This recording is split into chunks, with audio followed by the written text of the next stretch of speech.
Okay, so in the previous video you saw me rip down my sheets of ply, so they get delivered to my house, 8x4 sheets from Robert Price and Pontypool, and then with my table saw I have to rip them down into 6-inch strips. When I say 6 inch, 16 centimeters for those of you working in metric. And the first thing you need to do is cut off your back piece for the nest box, which is 36 centimeters. Okay, so cut the 36 centimeters off.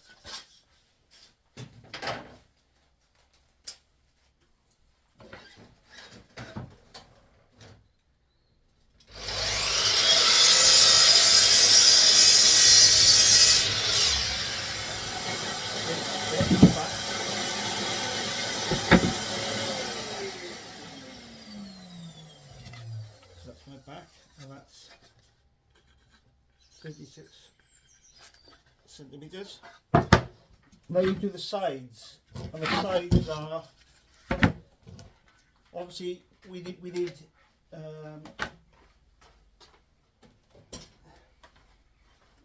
a pitch roof for obvious reasons on nest boxes. So the way we measure it out, we measure the one side 23 centimeters and the other side 26 centimeters. Then you have your line. Okay? So that's what it should look like.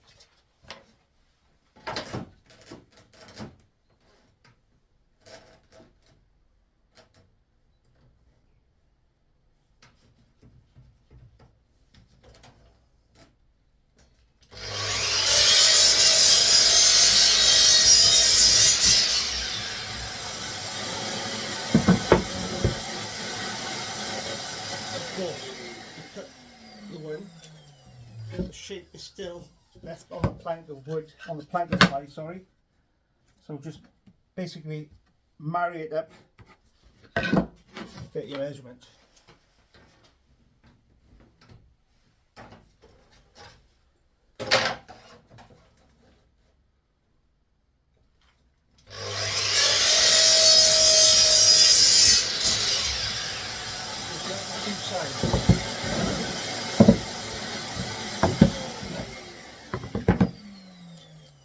Okay, what we need to do now is to fit these sides to the back, and what I'd like to do is leave an inch at the bottom.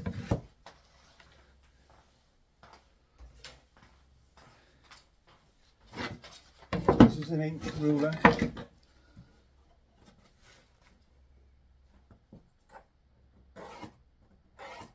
Then this is going to be where the sides, the bottom of the sides are going to come to, and I'll just show you that in a sec.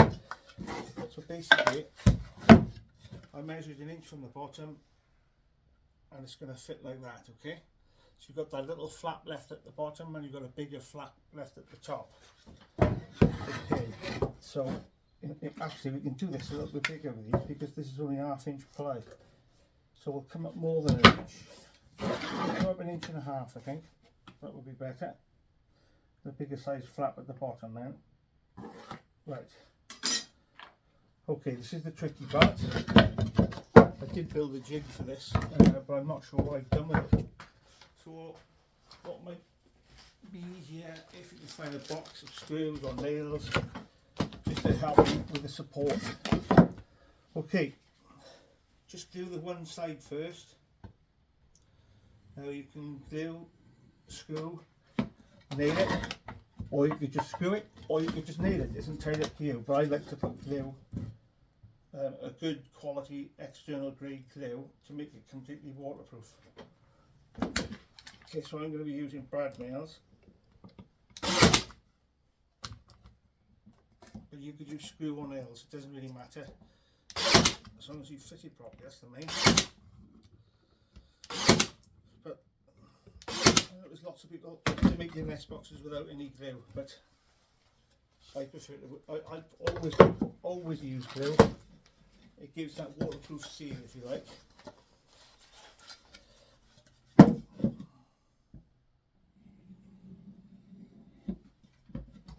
It's nice using this P321 Ryobi P321. It's cordless, so I've got air hoses everywhere. From when I used to use my air gun, I used to get tangled in the cables all the time. So having a cordless nailer is much better, in my opinion, of course.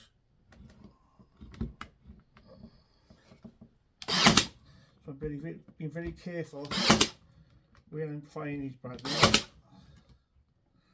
You don't want them poking out on the inside or the outside. So when you've done that, what you need to do now is cut out your bottom part. Now you need to get your measurements from the bottom there, not from the top, because obviously that could pull out. But that there is the correct measurement. And you don't need a tape measure. Just slot your piece in, get your measurement from the bottom. Here, I've got my measurement now. I'm going to cut it on my chop saw.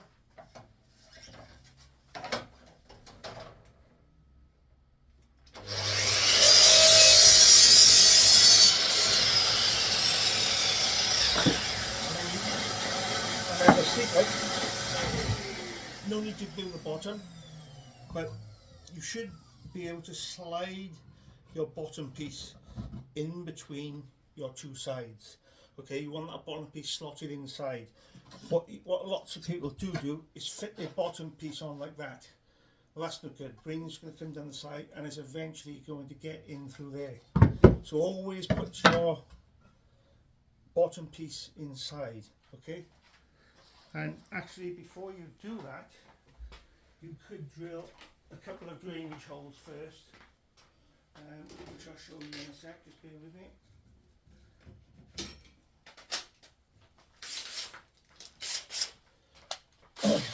So before you fit the bottom, just do a drainage hole, I don't know, 10 mil.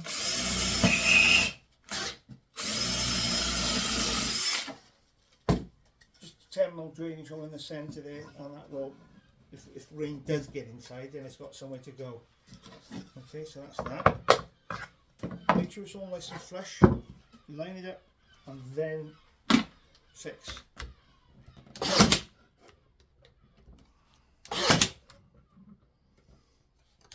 So we do 3 brad nails on each side.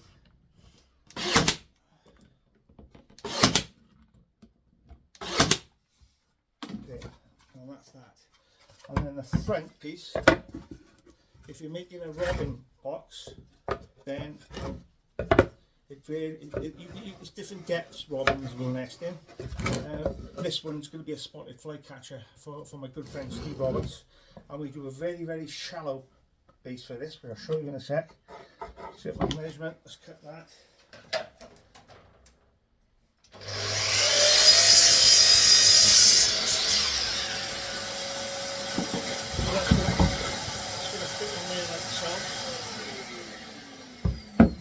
For some reason spotted fly catchers prefer a shallow depth box like this.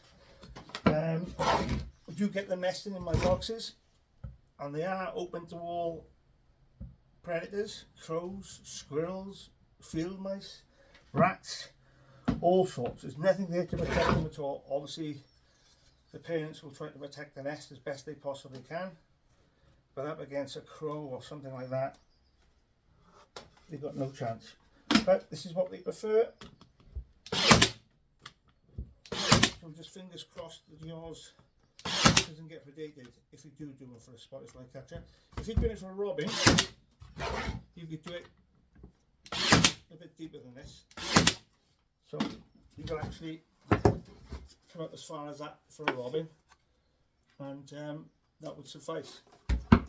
Okay, so that's basically a spotted fly catcher box. Obviously I've got to cut a piece for the roof there now.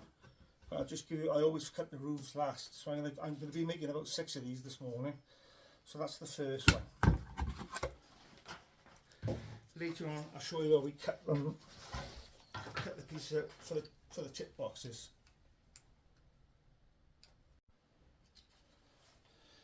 Okay, so now we're going to do a tip box. Same again, same measurements, 36 centimeters,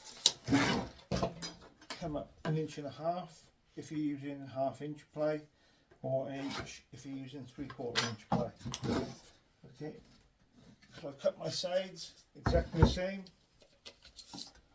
So the tallest part is 26 centimeters, and the shortest part is 23 centimeters. And there's my both sides. Use a box or something steady to be able to balance it. So you can either glue, screw, or nail it, or like me, I use brand nail and a good quality external grade glue.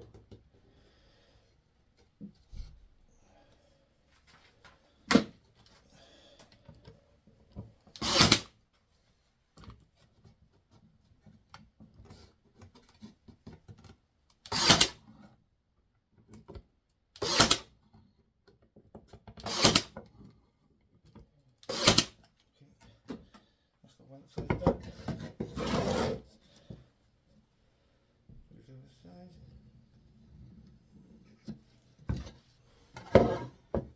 Take your time matching them up, because this is where mistakes can happen later on if it's not all matched up nicely.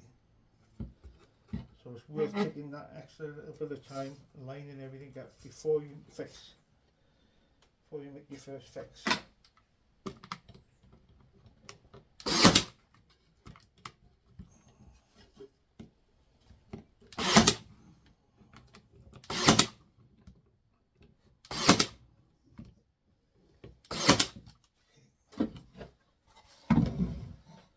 Some offcuts from earlier to do the bottom, exactly the same as what I did earlier. I'm going to get, rather than use a tape measure, I'm going to get a measurement from the box.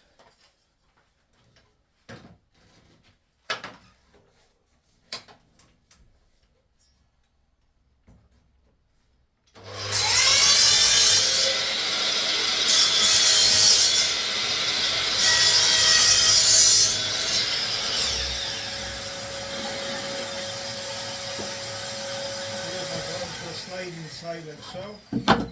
But firstly, I'm going to do a drainage hole right in the middle.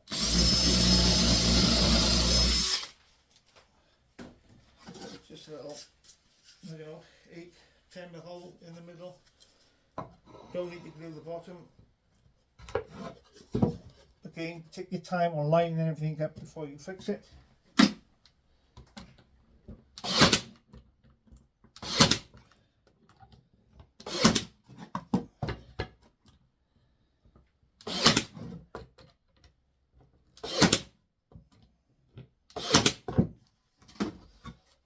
So that's what we've got so far, alright? Okay, so I'm going to put a front on this one. And with the tip boxes, it's a full front. It's got to be cut at an angle, okay? So find your angle before you make your cut.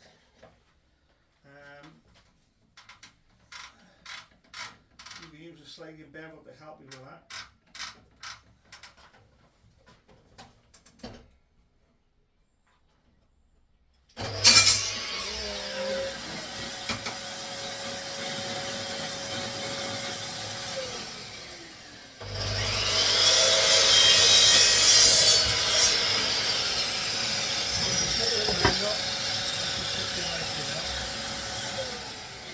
So when you do come to fit your roof, because you've got that angle, there's not going to be any gaps in it. It's going to fit nicely like that. It's going to be perfect like that. Okay, so all I need to do now is drill an entrance hole. Try to get it sort of... Okay, so we've got to the stage with the nest box now. It's time now to actually fit the roof. Even though I'm using 1/2 inch ply, I like to do the roof 3/4 inch. It's just a little bit heavier and it stays in place and it's a lot more solid. Okay, and what I do, again, I cut that angle so it fits the roof nicely, and then we use it's called Bricklayer's damp course, sorry, not damp proof, damp course. And this stuff is brilliant. It doesn't tear, it's quite tough material, and it doesn't rip. But the good thing is, it actually helps, it prevents the felt from splitting. Okay, so this is how I do it. So that's, when you get a roll of felt, you need to cut it to the width of the lid, but with like an inch overhang on either side. I don't know if you can see that. So this is basically come off a roll of felt, and then I've cut that in half, and this is how I fit the roof to fit the felt to the roof, I should say. Let me just bring that back over here a sec. Okay, so what I do, I place it on the piece of felt, centralise it to where it's going to go, and gently hold it in place, turn it over, feel where the corners are of the actual roof itself, and as close as you possibly can, or not too close because it'll split, just fire in 3 nails, okay? And this is going to keep the damp course in place, and this will also act as a hinge as well. So you only need 3 nails, so that's what I've got so far, okay? So when that's fitted, what I do then, I go to the front and I cut 2 lines, cut 2 lines from each corner down, so the felt fits like that. All right, actually I've done this wrong, my fault, I've done this wrong. So anyway, so you actually go to the sides and you cut 4 pieces, 4 lines, okay, to the side, one at the top, one at the bottom, okay? And all you got to do then is tack that down. What I like to do, I like to put 4 pleats in each corner, and this will prevent the ply from splitting when you go to fit the roof. Alright, so take that extra bit of time. You could either use cleats or you could use screws, up to you. Okay, so the first part I'm going to do is the front, and I'm just going to take 3 little nails, one in the middle, one on the end there, and one on the end here. Not too close to the edge, because if you do it too close to each corner, it will split. And you fold that down over like that. One there, whoops.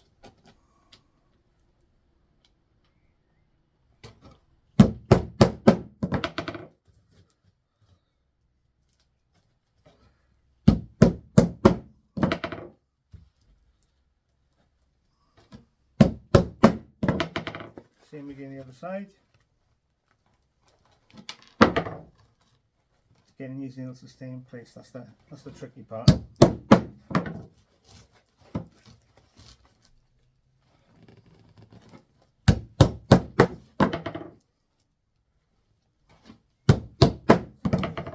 There you have the roof, okay? Normally I sand this down and paint it first, but I'm going to show you how it's fitted. So fit it to the top like so. Again, you want 3 nails to hold it in place. I'll show you how I do that in a sec. You just about to see that.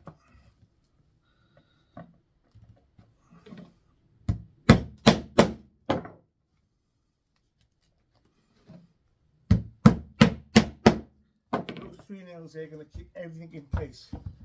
That there now becomes a hinge. And because I've got that damp course underneath, this felt won't split. Okay, and then all you need to do then is to trim this felt off nicely so it fits the nest box and there's nothing flapping around. So what I tend to do I fold these little pieces over, just nail them in place. Same this side. And then it's a case of trimming off this part of the roof that we don't really want flapping down the side. So if you cut this piece off, it's hard cutting felt, this is it.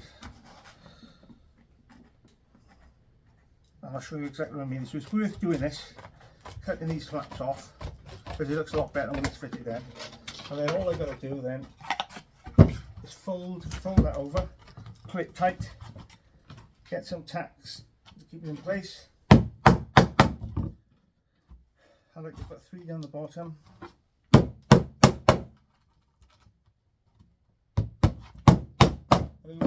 I've got a bit of felt on the back. What you could do is add a bit of felt here as well, so there's no ply exposed to the tree when you fit it to the tree, or the wall, or the shed, or the fence, whatever you're going to fit it to.